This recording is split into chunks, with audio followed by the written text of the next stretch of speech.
പുതിയൊരു വീഡിയോയിലേക്ക് എല്ലാ കൂട്ടുകാർക്കും വീണ്ടും സ്വാഗതം.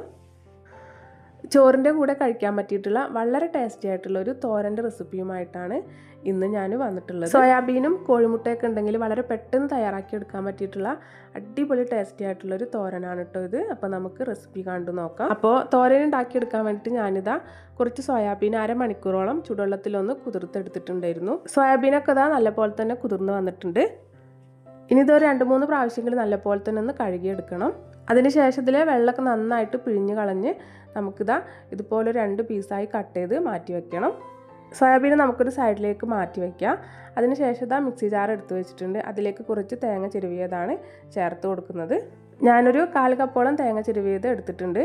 അതിന് ശേഷം ഇതാ അതിലേക്ക് ഒരു 2 പച്ചമുളക് കട്ട് ചെയ്ത് ചേർത്ത് കൊടുക്കും. പിന്നെ ഒരു 1/4 ടീസ്പൂൺ വലിയ ജീരകവും ഒരു നുള്ളു മഞ്ഞൾപ്പൊടിയും ചേർത്ത് നമുക്കിതൊന്ന് ക്രഷ് ചെയ്തെടുക്കണം. തേങ്ങ ഒരുപാട് അരഞ്ഞു പോവാതെ ഈ ഒരു രീതിയിലൊന്ന് ക്രഷ് ചെയ്തെടുത്താൽ മതി. ഇനി ഇത് അടുപ്പിലേക്ക് ഒരു ചീനച്ചട്ടി വെച്ച് കൊടുത്തിട്ടുണ്ട്.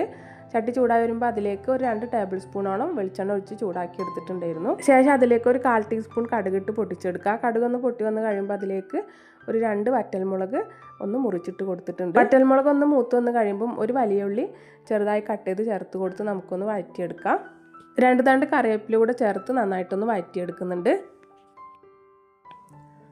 ഉള്ളി ഒന്ന് വഴറ്റി വന്ന് കഴിയുമ്പോൾ ഇതിലേക്ക് ഒരു നുള്ളു മഞ്ഞൾപ്പൊടിയും ഒരു കളറിന് വേണ്ടി ഒരു നുള്ളു മുളക് പൊടിയും പിന്നെ ഇതിലേക്ക് ചേർത്ത് കൊടുക്കുന്നത് ചിക്കൻ മസാലപ്പൊടിയാണ്. ചിക്കൻ മസാലപ്പൊടി ഞാൻ ഒരു 1/2 ടീസ്പൂണോളം ചേർത്ത് കൊടുത്തിട്ടുണ്ട്. ചിക്കൻ മസാലപ്പൊടിക്ക് പകരം നിങ്ങൾക്ക് വേണമെങ്കിൽ ഗരം മസാലപ്പൊടിയും ചേർത്ത് കൊടുക്കാവുന്നതാണ്. അതിനുശേഷം എല്ലാം കൂടെ നന്നായിട്ടൊന്ന് വഴറ്റിയെടുത്ത ശേഷം പിന്നെ ഇതിലേക്ക് ഞാൻ ചേർത്ത് കൊടുക്കുന്നത് കോഴിമുട്ടയാണ്. ഞാനൊരു 4 കോഴിമുട്ട ഇതിലേക്ക് ചേർത്ത് കൊടുക്കുന്നുണ്ട്. പിന്നെ ഇതിലേക്ക് ആവശ്യമായിട്ട് കുറച്ച് ഉപ്പും 1/2 ടീസ്പൂൺ കുരുമുളക് പൊടിയും ചേർത്ത് കൊടുക്കാം. ശേഷം ഒരു 10-30 സെക്കൻഡോളം ഇങ്ങനെ തന്നെ വെച്ചിരിക്കുക. അതിനുശേഷം നമുക്കിത് നന്നായിട്ടൊന്ന് മിക്സ് ചെയ്തെടുക്കാം.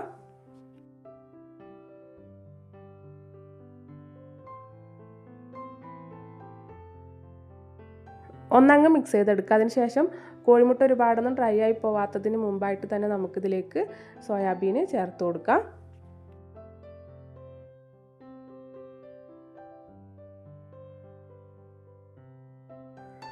ശേഷം നമ്മൾ ക്രഷ് ചെയ്ത് മാറ്റി വെച്ചിരുന്ന തേങ്ങാക്കൂട്ടുണ്ടല്ലോ അതുകൂടെ ചേർത്ത് കൊടുക്കുക. എന്നിട്ട് നന്നായിട്ടൊന്ന് മിക്സ് ചെയ്തെടുക്കണം.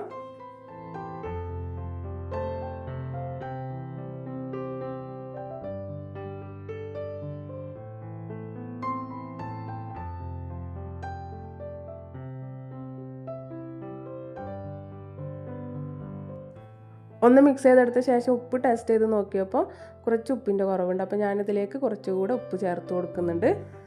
വീണ്ടും നന്നായിട്ടൊന്ന് മിക്സ് ചെയ്ത് നമുക്കിത് തട്ടിപ്പൊത്തി മൂടി വെച്ച് വേവിച്ചെടുക്കാം. ചെറിയ തീയിൽ വേവിച്ചെടുത്താൽ മതി. ആ സോയാബീനൊക്കെ ഒന്ന് വെന്ത് വരണം, അത്രയേ ഉള്ളൂ. ഇടയ്ക്കൊക്കെ ഒന്ന് ഞാൻ മൂടി തുറന്ന് ഇളക്കിയിട്ട് കൊടുത്തിട്ടുണ്ടായിരുന്നു. ശേഷം ഞാനിത് അടുപ്പിൽ നിന്ന് മാറ്റി വെച്ചിട്ടുണ്ടായിരുന്നു. അങ്ങനെ നമ്മുടെ വളരെ ടേസ്റ്റി ആയിട്ടുള്ള സോയാബീൻ മുട്ടത്തോരൻ ഇവിടെ റെഡി ആയിട്ടുണ്ട്. നല്ല ടേസ്റ്റി ആയിട്ടുള്ളൊരു തോരനാണ് കേട്ടോ ഇത്. ചോറിൻ്റെ കൂടെയൊക്കെ അടിപൊളിയാണ് കഴിക്കാൻ. കുട്ടികൾക്കൊക്കെ ഒരുപാട് ഇഷ്ടപ്പെടും. അപ്പം നിങ്ങളിതുപോലെ ഒന്ന് തയ്യാറാക്കി നോക്കണം കേട്ടോ. എന്നിട്ട് അഭിപ്രായങ്ങൾ കമൻറ്റ് ബോക്സിൽ അറിയിക്കാൻ മറന്നു പോകരുത്. നിങ്ങൾക്ക് ഈ വീഡിയോ ഇഷ്ടപ്പെട്ട ലൈക്ക് ചെയ്യാനും എൻ്റെ ചാനൽ പുതുതായിട്ട് കാണുന്ന കൂട്ടുകാരുണ്ടെന്നുണ്ടെങ്കിൽ ഒന്ന് സബ്സ്ക്രൈബ് ചെയ്ത് സപ്പോർട്ട് ചെയ്യാനും മറക്കരുത്. അടുത്ത നല്ലൊരു റെസിപ്പിയുമായിട്ട് നമുക്ക് വീണ്ടും കാണാം.